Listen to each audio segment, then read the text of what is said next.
On July 1, 1916, at 7:30 in the morning, 120,000 British soldiers climbed out of their trenches along the Somme River in France. 20 minutes later, 57,470 of them were dead or wounded, the worst single day in British Army history. And that was just one more day in a war that lasted 1,561 days. A war no one believed would last more than 6 months. A war that killed 20 million people. It was 1914. Europe had lived through decades of armed peace, but beneath the surface, explosive tensions had been building for years. 6 great powers, Germany, Austro-Hungary, Russia, France, Britain, and Italy, had formed 2 massive rival alliances. Each had enormous armies, new weapons technology, and generals convinced the next war would be swift and glorious. They were catastrophically wrong.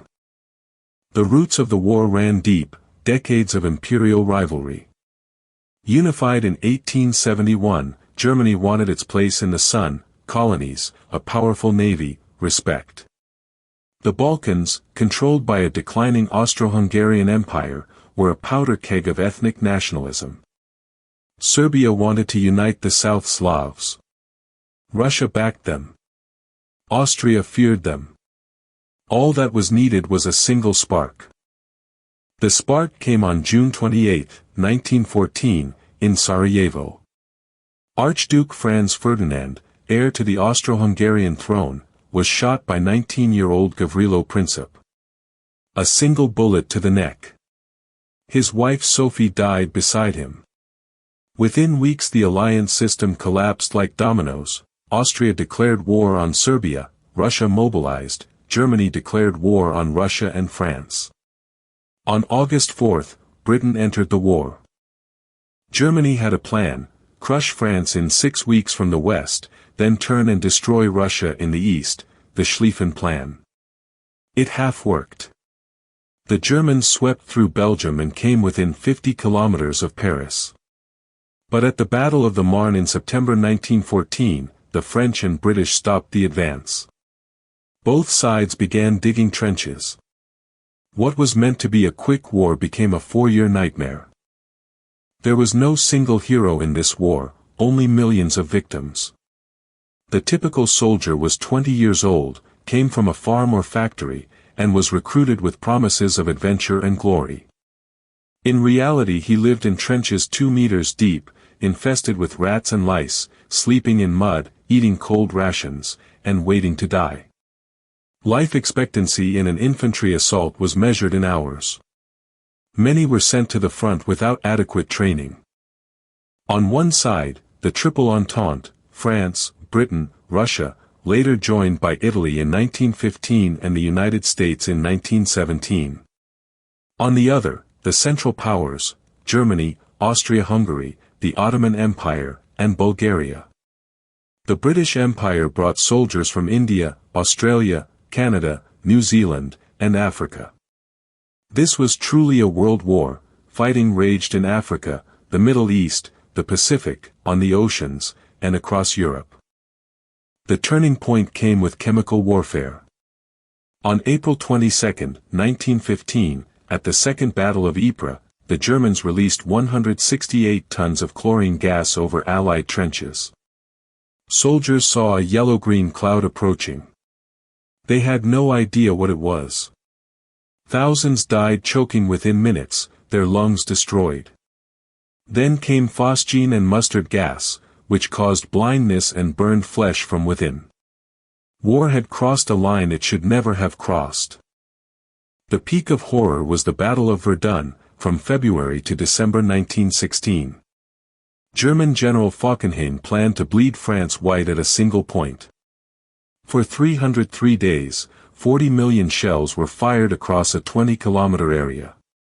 The earth was so devastated it never recovered. To this day, 100 square kilometers around Verdun remain a forbidden zone, contaminated with unexploded ordnance and human bones. The result, 700,000 dead to gain or lose virtually nothing. Back home, families waited for government telegrams. When the postman appeared, women closed their eyes. Entire towns lost a generation of young men. In Britain, the PALS battalions recruited friends and neighbors together, and buried them together. A town of 5,000 could lose 500 men in a single day of battle.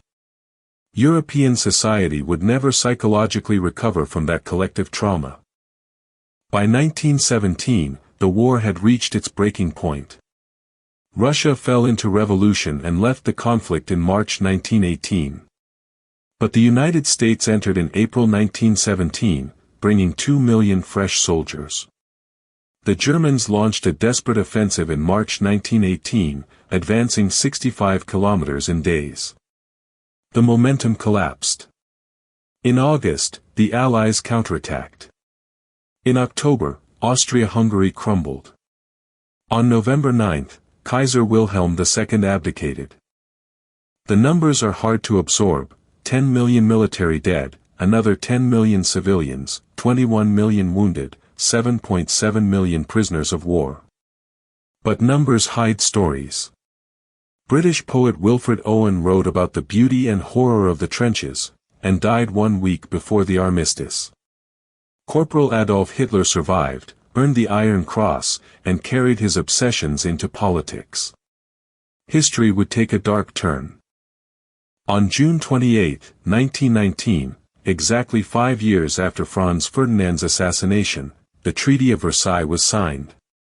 Germany was forced to accept full blame for the war, pay 132 billion marks in reparations, surrender 13% of its territory and 10% of its population, and reduce its army to 100,000 men. Germans called it a diktat, a dictated peace. The national humiliation would fuel Hitler's rise just 14 years later. During the war, censorship was total. British newspapers couldn't publish photographs of the dead. Soldiers' letters were censored.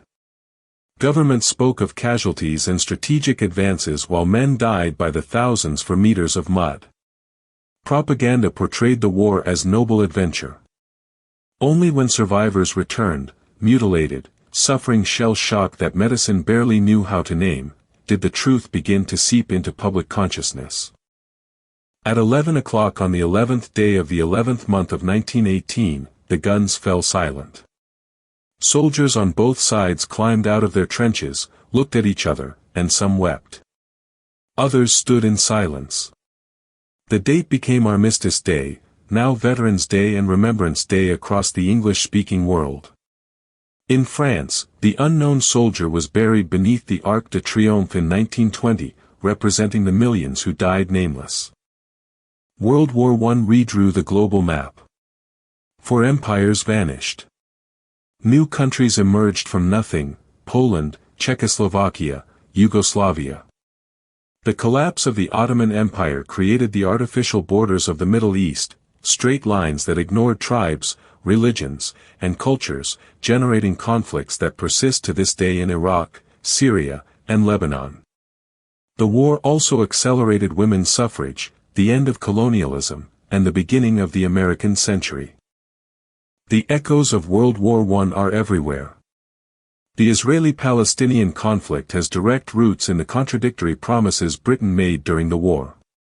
Iraq and Syria's instability stems from borders drawn in 1919. The extreme nationalism the war fueled resurfaces periodically across Europe.